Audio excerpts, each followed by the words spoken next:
الحمد لله رب العالمين والصلاة والسلام على سيد المرسلين وعلى آله وأصحابه أجمعين أما بعد فأعوذ بالله من الشيطان الرجيم بسم الله الرحمن الرحيم ولا تحسبن الذين قتلوا في سبيل الله أمواتا بل أحياء عند ربهم يرزقون آمنت بالله صدق الله مولانا العظيم وبلغنا رسوله النبي الأمين المكين الكريم ونحن على ذلك لمن الشاهدين والشاكرين والحمد لله رب العالمين الصلاة والسلام عليك يا رسول الله وعلى آلك وأصحابك يا حبيب الله الصلاة والسلام عليك يا نبي الله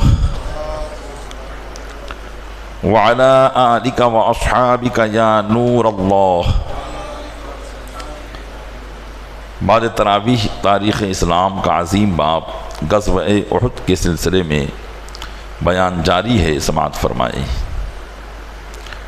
نبی کریم رؤوف الرحیم علیہ الصلاۃ والتسلیم کے جانثار صحابہ اکرام علیہم الرضوان کی شہادت کے حالات آپ سماعت کر رہے ہیں کہ کیسے شمع رسالت کے پروانے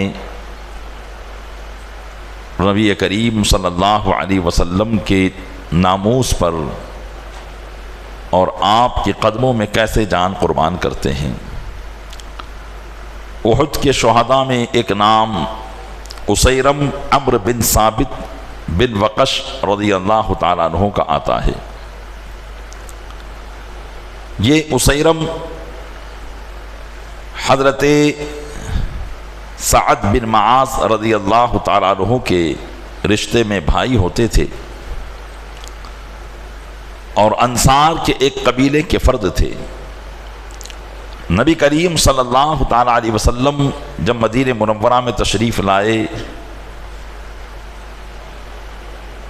تو ان کے قبیلے کے اکثر افراد مسلمان ہو گئے تھے، لیکن جنگ احد کے زمانے تک یہ مسلمان نہیں ہوئے تھے. اور صرف یہی نہیں کہ اسلام نہیں لائے تھے بلکہ اسلام کے سخت مخالف تھے اور مخالفت بھی بدستور کیا کرتے تھے اور اپنے کفر پر اڑے ہوئے تھے. نبی کریم صلی اللہ تعالیٰ علیہ وسلم جب اپنے صحابہ کو لے کر مدینہ منورہ سے میدان احد میں تشریف فرما تھے، اس وقت یہ کسی باہر کے سفر سے مدینہ منورہ میں آئے. جب انہوں نے دیکھا کہ مدینہ منورہ عموماً جوان مردوں سے خالی ہے، گھروں کے اندر نوجوان موجود نہیں ہیں، بوڑھے نوجوان سبھی غائب ہیں، صرف عورتیں، بچے یا اپاہج اور معذور قسم کے لوگ ہی ہیں. تو اسیرم نے پوچھا کہ میرے بھائی سعد بن معاذ کہاں ہے؟ تو انہیں بتایا گیا کہ وہ اللہ کے محبوب صلی اللہ علیہ وسلم کے ساتھ میدان احد میں ہے. پھر پوچھا کہ میرے بھتیجے کہاں ہیں؟ بتایا گیا کہ وہ بھی احد میں ہیں. پھر اپنی برادری اور اپنی قوم کے بارے میں پوچھا تو پتہ چلا کہ سب میدان احد میں ہیں. یہ اسیرم جو ابھی تک کفر پر اڑے ہوئے تھے اور اسلام نہیں لائے تھے، اللہ نے ان کے دل میں اسلام کی محبت کو ڈال دیا اور ان کے دل کو اسلام کے لیے کشادہ کر دیا، اور تعصب اور اناد اور اسلام سے دشمنی کی جو پٹی ان کی آنکھوں پر پڑی ہوئی تھی ان کی آنکھوں سے اتر گئی، اور اسی وقت کلمہ شہادت پڑھا اور مسلمان ہو گئے. اور مدینہ منورہ میں جو لوگ تھے ان میں اپنے اسلام کا اعلان کر دیا، اور پھر اپنی تلوار پکڑی، نیزہ لیا، خود پہنا، زرہ پہنی اور پوری طریقے سے مسلح ہو کر اپنے گھوڑے پر سوار ہوئے اور گھوڑا دوڑاتے ہوئے میدان احد میں اس جگہ پہنچے جہاں مسلمان صحابہ کرام کا لشکر موجود تھا۔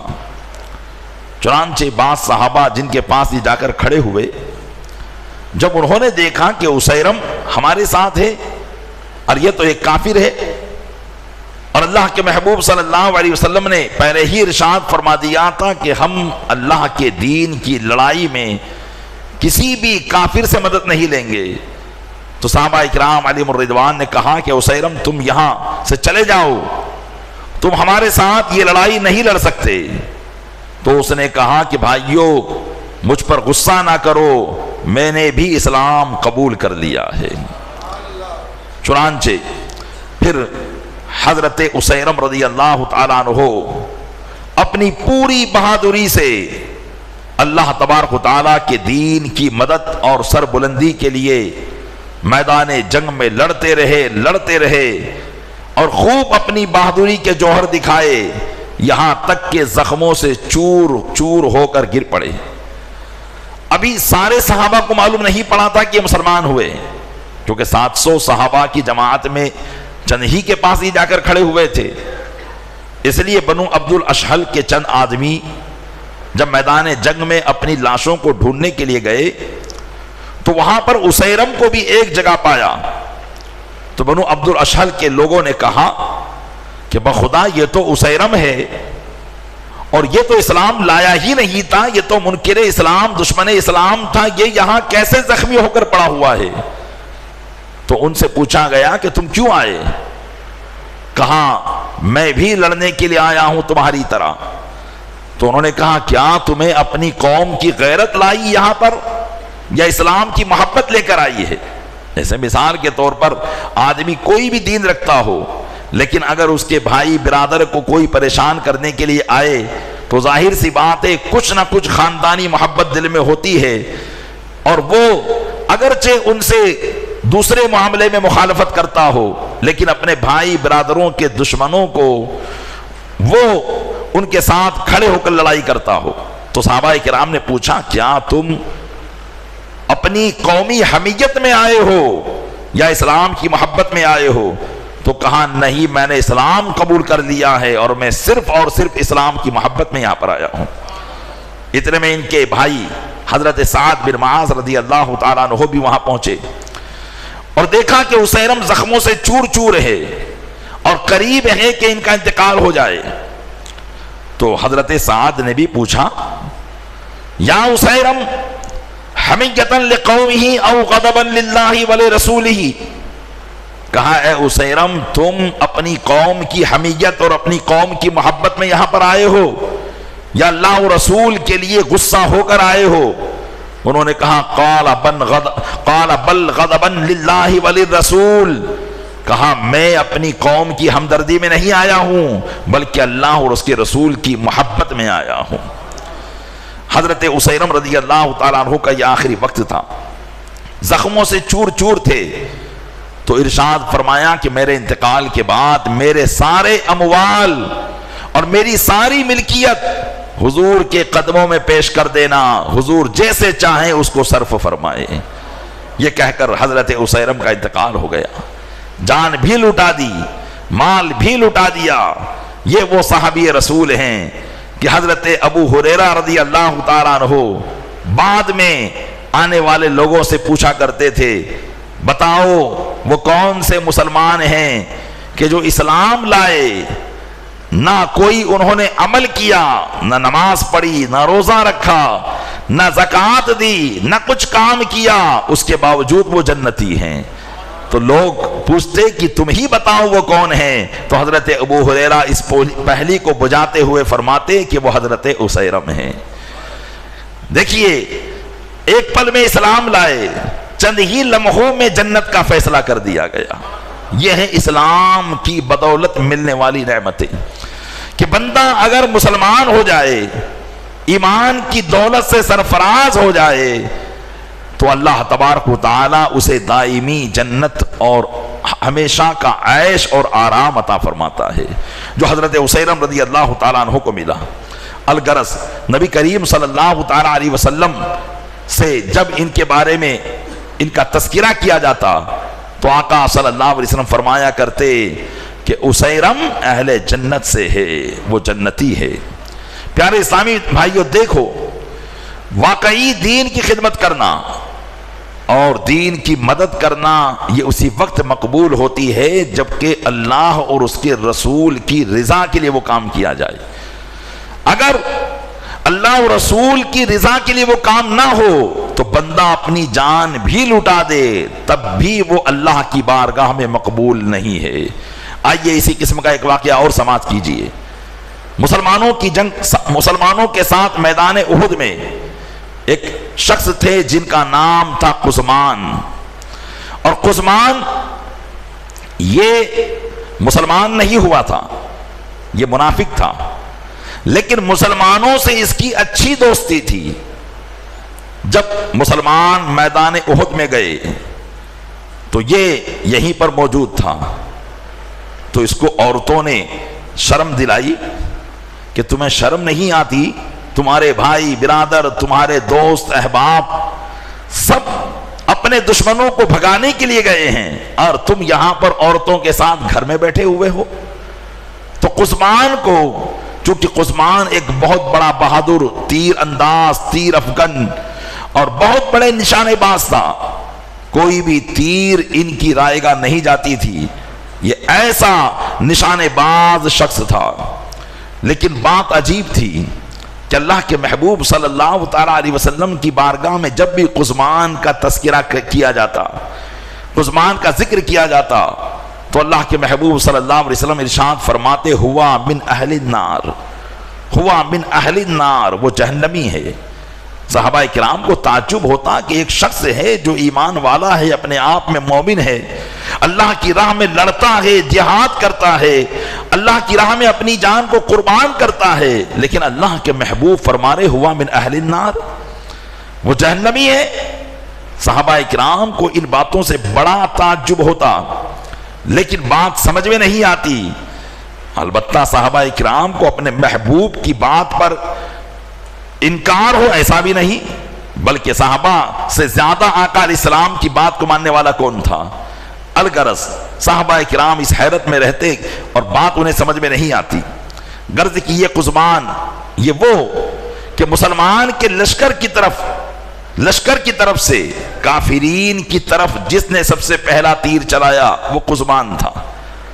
کہتے ہیں کہ اس کا تیر اتنا بڑا تھا کہ دیکھنے میں لگتا تھا کہ یہ کوئی نیزہ ہے، اتنے بڑے تیر یہ چلایا کرتا تھا، اور جس پر نشانہ تاکتا ایسا ہو ہی نہیں سکتا کہ اس کا نشانہ خالی جائے۔ الغرض یہ خوب لڑائی کرتا رہا اور خوب کافروں کو ڈھیر کرتا رہا۔ 7 کافروں کو تو خود اس نے قتل کیا، لیکن زخم بھی اس کو لگے تھے، کہیں تلوار کے زخم تھے تو کہیں نیزوں کے زخم تھے۔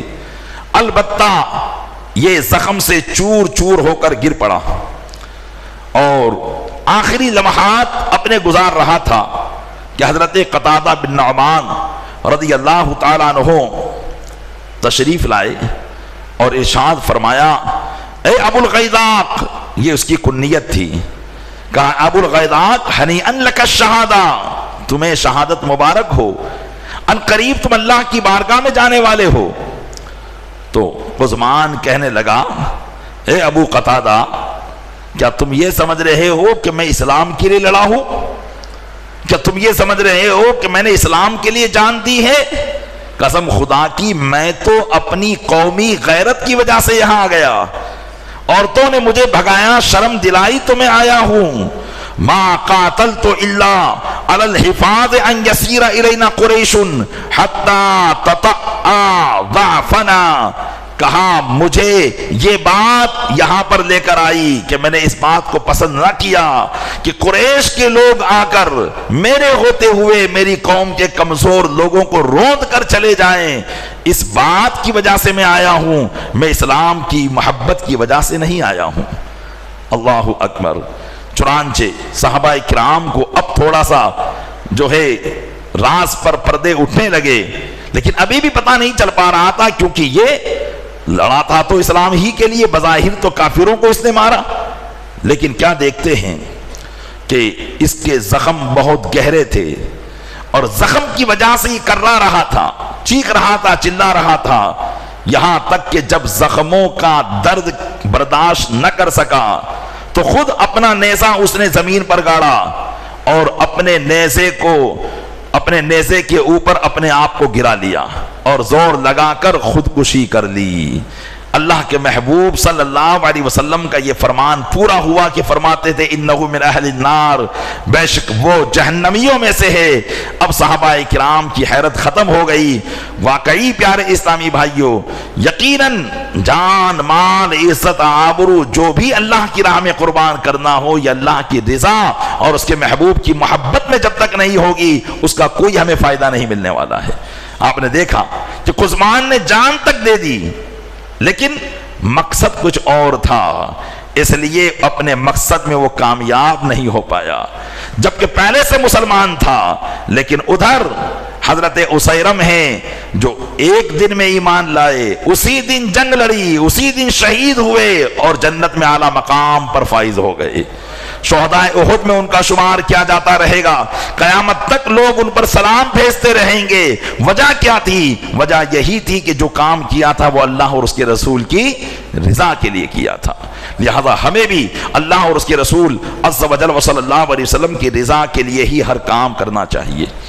اسی طریقے سے ایک اور صحابی تھے جو یہود کے قبیلہ بنو نذیر کے ایک فرد تھے، کیونکہ یہودی بھی مدینہ منورہ میں موجود تھے، اور یہ حضور پر نور صلی اللہ علیہ وسلم کو ان کی نشانی کے سبب بہت خوب جانتے تھے، کیونکہ توریت میں میرے آقا صلی اللہ علیہ وسلم کی ایسی نشانیاں بیان کی گئی تھی کہ قرآن کریم میں اللہ ارشاد فرماتا ہے الذین آتیناہم الکتاب یعرفونہ کما یعرفون ابناءہم، اے محبوب جن کو ہم نے کتاب عطا کی ہے، یعنی یہ یہودی جن کو ہم نے کتاب عطا کی ہے، یہ ان کو ایسا جانتے ہیں جیسے اپنے بیٹے کو، کہ کوئی آدمی اپنے بیٹے کو پہچاننے میں کہ یہ میرا ہی بیٹا ہے ذرہ برابر شک و شبہ نہیں کر سکتا ہے۔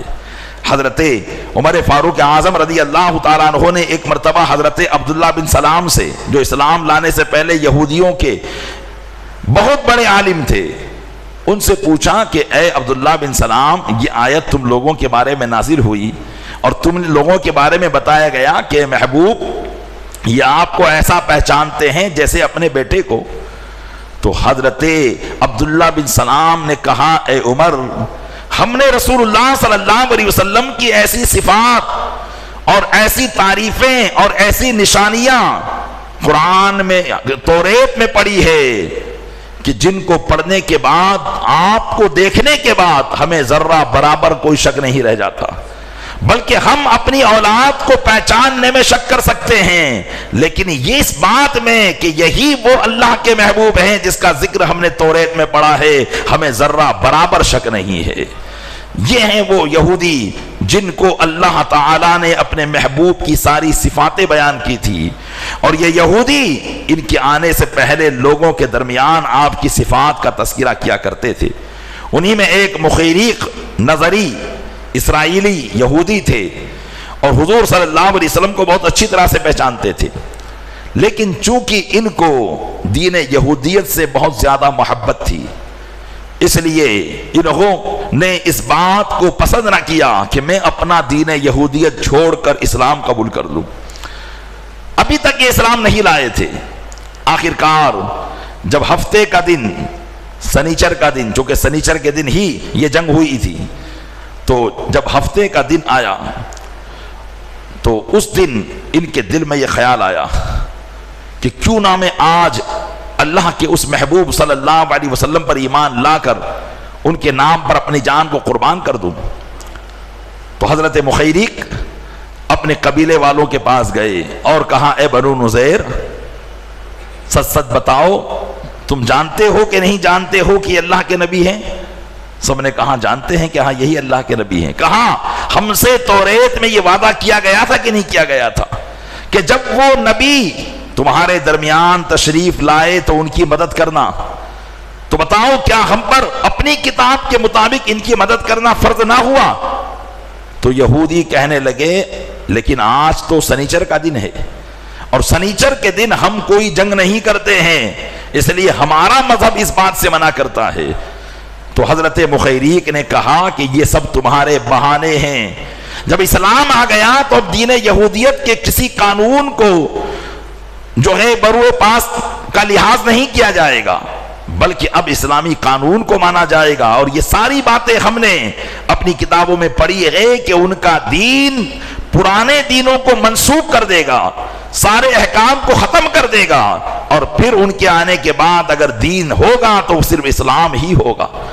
چنانچہ لیکن وہ یہودی ان کی بات نہ مانے، حضرت مخیریق رضی اللہ تعالیٰ عنہ خود گئے اور نبی کریم صلی اللہ علیہ وسلم کی بارگاہ میں حاضر ہوئے، اپنے اسلام کا اعلان کیا اور جنگ احد میں لڑ کر اپنی جان کو اللہ کی راہ میں قربان کر دیا۔ یہ ہے پیارے اسلامی بھائیوں اللہ تبارک و تعالیٰ کی شان بے نیازی، جس کو چاہے ایمان کی دولت عطا فرما کر اس کو بلند مقام عطا فرمائے اور جس سے چاہے نعمتوں کو چھین لے۔ اس لیے ہمیں بھی اپنے ایمان کے لیے ہمیشہ فکر مند رہنا چاہیے کہ کہیں کوئی غلطی، کوئی کوتاہی اور کوئی تکبر، کوئی حسد ہم سے ایمان کی دولت کو نہ چھنوا دے۔ اللہ تعالیٰ اپنے محبوب صلی اللہ علیہ وسلم کے صدقے میں ہمیں سچے پکے ایمان کے ساتھ قائم دائم رہنے کی توفیق عطا فرمائے اور اسی پر ہمیں موت عطا فرمائے۔ آمین بجاہ النبی الامین صلی اللہ تعالی علیہ وآلہ وصحبہ تسلیم۔ درود پاک پڑھ دیں۔ اللہم صلی علی سیدنا شفیعنا نبینا مولانا محمد معدن الجود والکرم وآلہ وبارک وسلم۔ صلاۃ و سلام علیک یا رسول اللہ۔ سوال دوہرا دے جس نے بھی سوال کیا تھا۔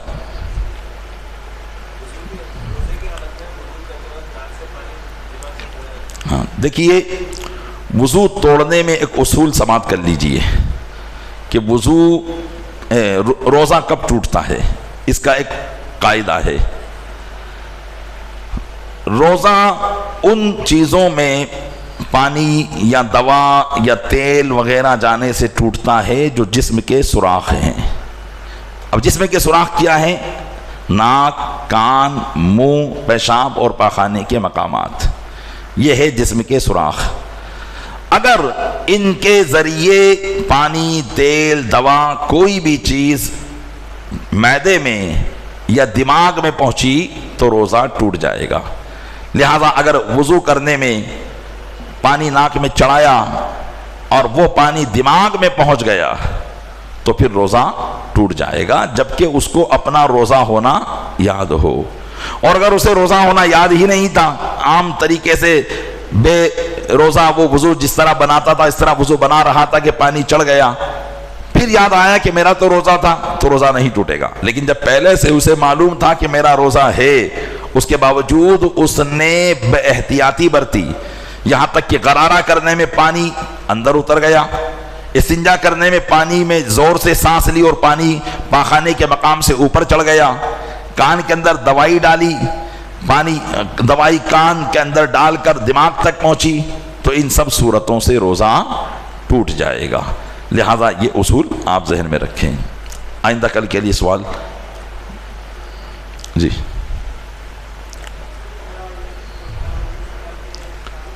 ہاں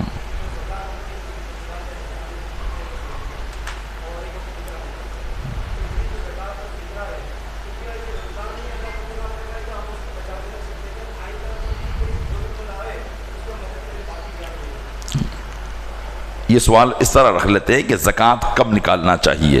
صرف رمضان ہی میں نکال سکتے ہیں یا رمضان کے علاوہ بھی زکوٰۃ کو نکالا جا سکتا ہے؟ ایک اور سوال کوئی کرنا چاہے تو کر لیں جی۔